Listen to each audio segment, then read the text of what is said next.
Halo semuanya, kali ini dengan cuaca yang berbeda, orang yang berbeda, suhu yang berbeda dengan saya, Ura Menyalata. Film yang merupakan bagian ke-6 dari siniber terbaik di dunia ini menceritakan tentang dua orang penembak handal asal Amerika Serikat yang ditugaskan untuk menjaga sebuah pipa gas milik perusahaan besar yang berada di wilayah Georgia dari para sosis yang paling berbahaya. Apakah bisa kedua orang penembak jitu itu berhasil memusnahkan para sosis tersebut? Oke lah, tanpa berlama-lama lagi, kita lah. Tapi tunggu dulu, sebelum masuk ke isi ceritanya, di sini Bung Ura menyarankan kalian para penonton tercinta agar menonton filmnya karena film ini mengandung unsur spoiler. Jadi jika seluruh ini kurang paham dengan spoilernya, kalian bisa menonton film ini sampai selesai. Oke, daripada banyak cincong sampai bau mulut, mari kita langsung ke spoilernya. ¿Ya está grabando o no? Sí, señor, ya. Colocar la granada en la boca del juego. Cuando listos. ¡Fuego!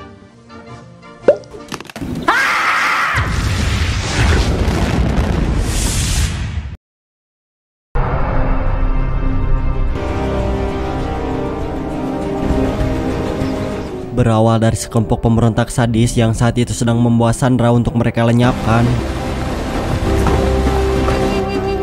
Namun sebelum para pemberontak itu sampai di pinggir pantai, para penembak jitu dari Amerika Serikat pun sudah bersiap-siap untuk menggagalkan misi mereka.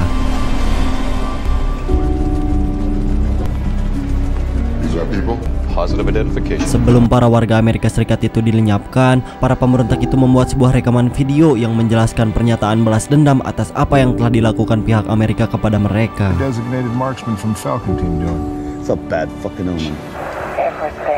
Setelah mendapatkan aba-aba untuk menembak, hal yang tidak terduga pun malah terjadi.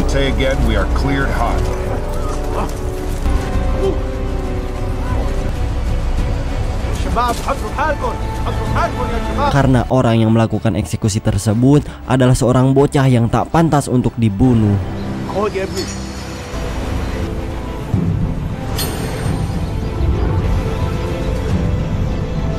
here to work just like you've been there, boss. Hey! Take the shot!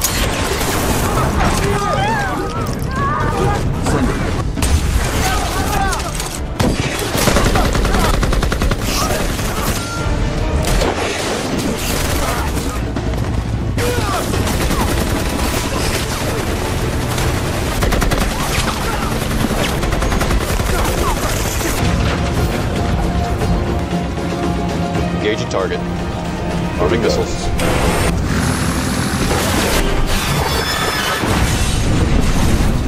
Bring them home. Setelah kejadian itu, kemudian Brandon merasakan penyesalan yang sangat-sangat mendalam karena akibat keraguannya tadi menyebabkan seorang warga Amerika tewas dibunuh oleh segerombolan berbaju hitam. Dan warga Amerika yang tewas itu merupakan seorang dokter spesialis yang telah memberikan perawatan kepada anak-anak. Have a word? And I'm the business next.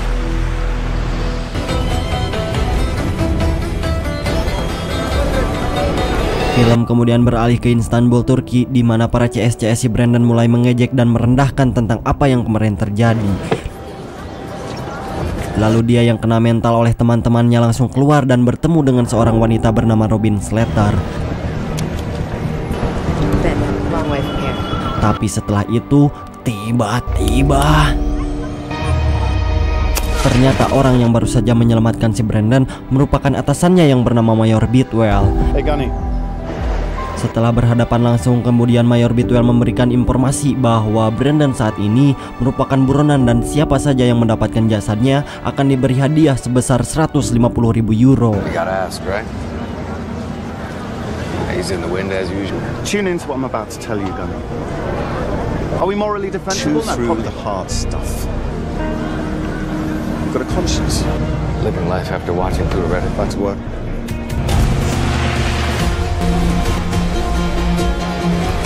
Di atas kapal peri, Mayor Bidwell kemudian melakukan pertemuan dengan Dennis untuk membahas sebuah misi yang diketuai oleh Robin Slater. Sir, when you call, where's Miller, sir? You're not the only. Dalam pembicaranya itu, Brandon diminta agar membantu militer Georgia untuk menangkap seseorang bernama Killian Gerun. Easy. Day after tomorrow. He will meet with his rage hidden deep inside while being our eyes in the sky. Tapi untuk menangkap orang tersebut, Brandon harus melewati tempat yang dikuasai oleh pemberontak yang sangat ditakuti, yaitu Rozan Gazakov. Near here, Tbilisi, Georgia. Roshan Gazakov. Rozan Gazakov, seorang pemberontak sekaligus penguasa jalur pipa gas dan mempunyai pemantau sniper dengan kemampuan pelacak posisi yang sangat The akurat. sky. God's hammer. Observate. And I'll see you on the next one.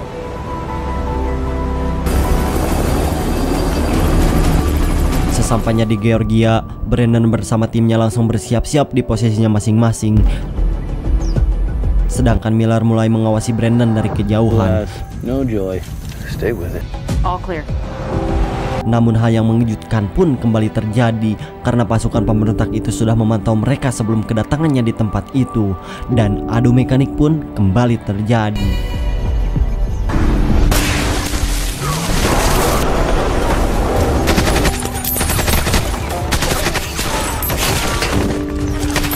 Setelah kedua teman Brandon terkena tembakan, Dennis yang melihat kejadian itu pun langsung memerintahkan bawahannya untuk menembakkan roket dari drone. Contact, unknown position. Make it happen. Copy that.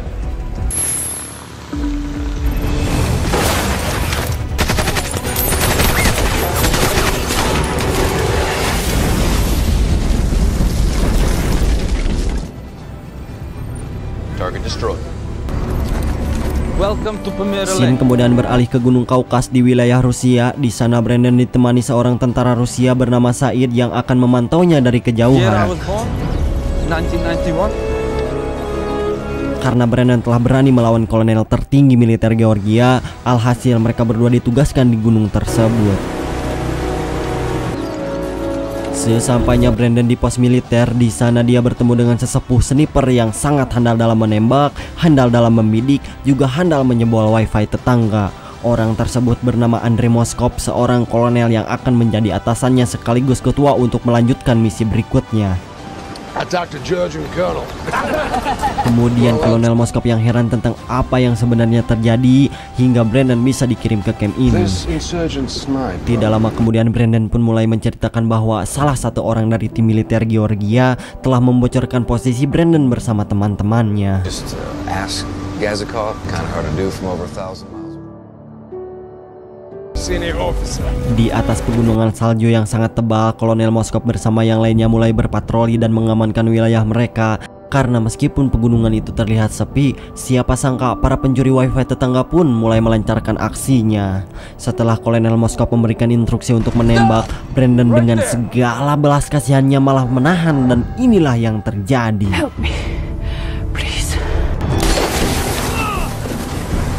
Welcome to the wild, wild east. Setelah kejadian yang sangat menguji adrenalin tersebut, di malam harinya Kolonel Moskov menceritakan sebuah pengalaman sniper yang melekat pada jejaduknya. Di mana ia mendapatkan sebuah misi di perbatasan. Kolonel Moskov yang sedang mendapatkan tugas sebagai seorang sniper yang mengawasi lingkungan di sekitar pasukan yang telah beristirahat, kemudian melihat seorang anak kecil yang menggunakan mantel datang menghampiri para pasukan yang sedang beristirahat. Meskipun asisten Kolonel Moskov sudah memerintahkan untuk segera menembak, akan tetapi rasa jiwa kemanusiaan yang sangat-sangat mendalam alias tegenahan, hatinya pun berkata bahwa di dalam jaket anak tersebut adalah sebuah makanan yang akan diberikan kepada penjaga. Namun tiba-tiba Christmas Day in your calendar.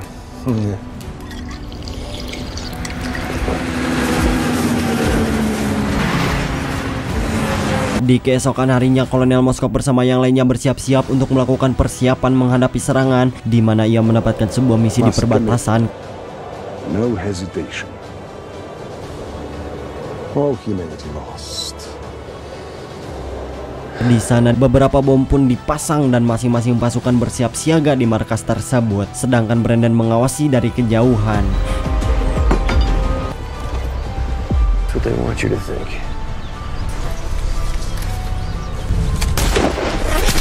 Kemudian setelah sniper lawan berhasil tertembak, satu persatu para pasukan itu perlahan mulai menghampiri markas. Hingga saat hampir berhasil mendekati markas, bom Q4 yang sudah dipasang menggunakan remote itu pun diledakkan oleh Kolonel Moskov.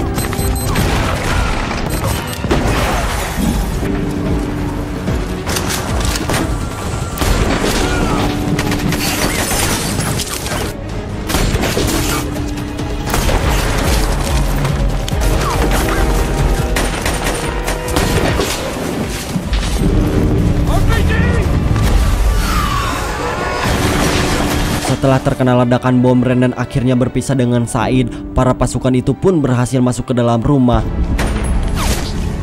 Anggota yang lain di Sandra berhasil selamat dan sebaliknya. Kini Kolonel Moskov lah yang ditangkap dan akan dilenyapkan.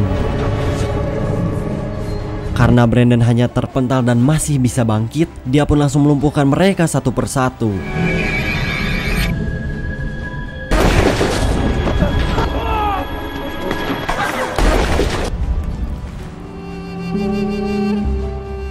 Setelah mendapatkan banyak pelajaran yang telah didapatkan dari Kolonel Moskov, keesokan harinya Brandon langsung kembali ke pangkalan militer gabungan Amerika di Georgia mengikuti saran dan instruksi yang diberikan oleh Kolonel Moskov.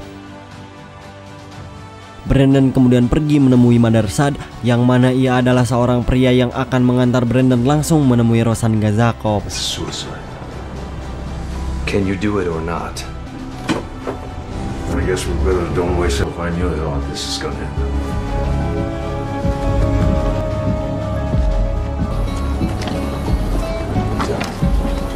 All the mate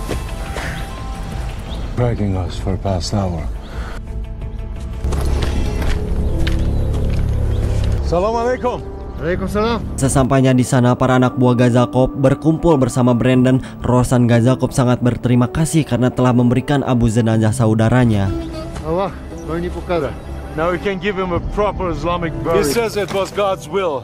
Dan kemudian Brandon pun mulai berkata kepada mereka bagaimana mungkin dengan strategi yang sudah dipikirkan secara matang, mereka mengetahui lokasi persembunyian para tim sniper Amerika.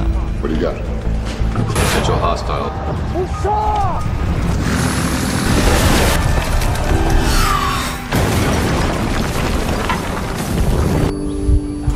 Put him back in the dirt.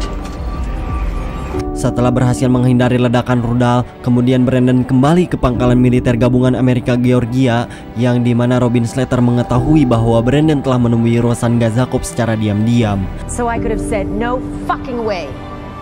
Until I went up there, I didn't know. Kemudian Brandon yang mendapatkan celah untuk berbicara, dia pun menjelaskan bahwa dia yakin setelah bertemu dengan Rozan Gazakov melihat anak buahnya yang selalu membuka laptop, yang dimana mereka melakukan hack ke jaringan drone milik militer Georgia dan bisa melakukan pelacakan akurat seperti yang bisa dilakukan juga di markas. With a satellite uplink. Equipment they could buy off of Amazon. No. It's for you. Film kemudian beralih ke Gunung Kutaisi, yang mana menurut laporan dari mata-mata Georgia, di sebuah desa pegunungan tersebutlah tempat di mana Gazakov sedang bersembunyi. Drone mata-mata militer Georgia terbang di atas langit mencari keberadaan Gazakov. Para sniper standby di pegunungan dan para militer Georgia berjalan santai berpatroli mencari persembunyian Gazakov.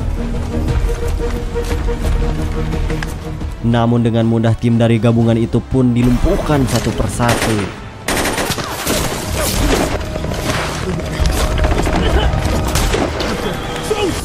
Brandon yang baru saja datang di pegunungan langsung memberitahu para rekannya agar segera melepas rompi anti peluru yang diberikan oleh militer Georgia.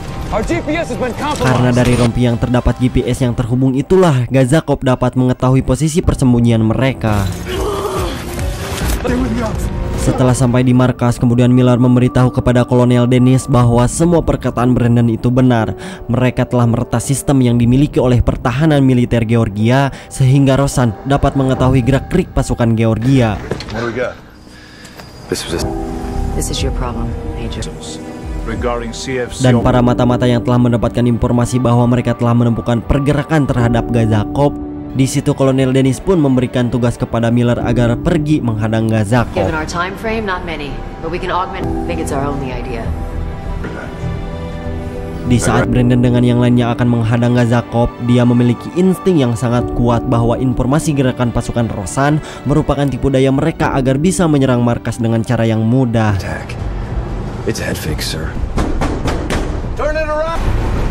Dan benar saja pasukan Gazakov pun datang yang mana dia akan menangkap Killian Gerun dan akan mengambil alih jalur pompa minyak. Getting information, it's from another source.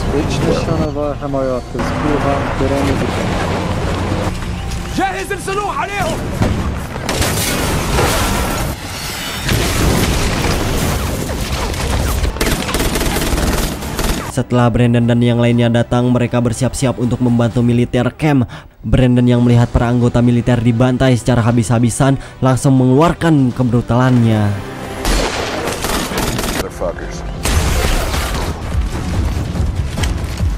Suicide, have you made contact? Bro, my 11 o'clock. Not him.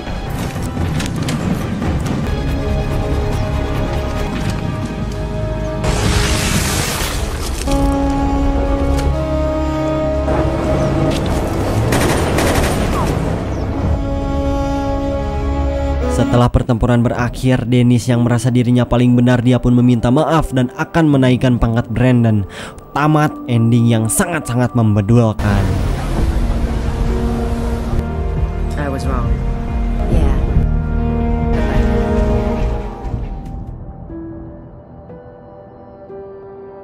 Di dalam film ini banyak sekali pelajaran yang dapat kita ambil. Brandon yang tadinya mempunyai sifat kemanusiaan yang sangat mendalam, kini dia berhasil menaklukkan itu semua. Jadi janganlah menjadi seseorang yang enggak enakan, karena terkadang sifat itulah akan menjadi ancaman bagi kita sendiri. Saya Ura mewakili tim Pencakar Langit. Sampai jumpa dan salam Ma Bapak.